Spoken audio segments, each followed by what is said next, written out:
Hello guys, good morning. Magtatorta tayo ng balat, guys, yung balat ng saging. Yung saging na saba guys. Saging na saba, tinanggal ko yung white niya.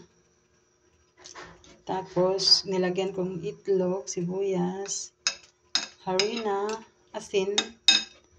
Yun lang guys, kasi hindi kami naglalagay ng mga at saka paminta, nilagyan ko siya. Kasi hindi kami naglalagay ng bitchin or magic sarap. Kasi iwas-iwas na sa sakit guys. Medyo nagkaedad-edad na.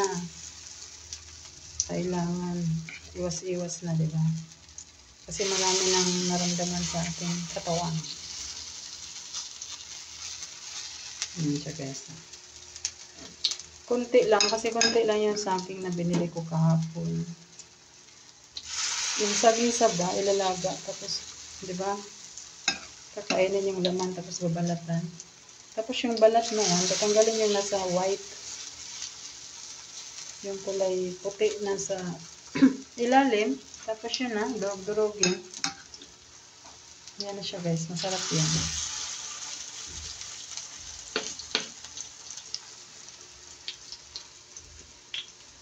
Nakailang luto na ko nito guys. Panglima na yata ito.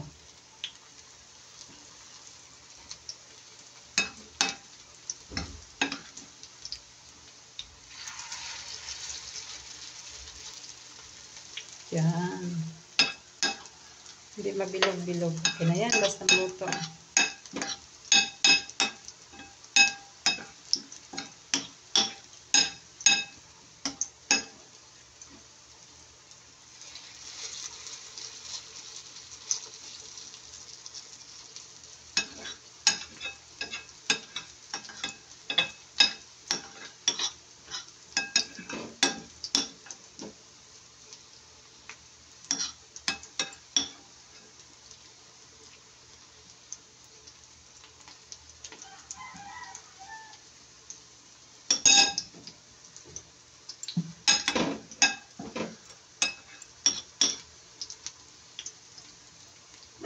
Baby na guys.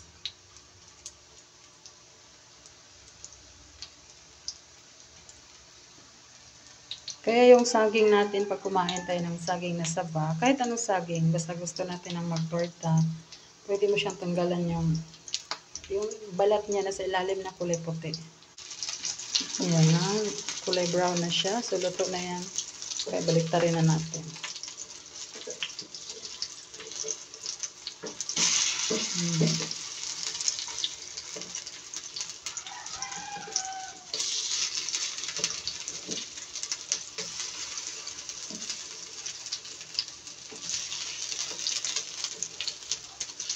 Ayan, para siyang guys, yung dilis na maliliit. Or, yung lasa niya is lasang puso ng saging. Ayan lang guys. God bless. Salamat sa pinanood ulit. Dito sa Penrave TV.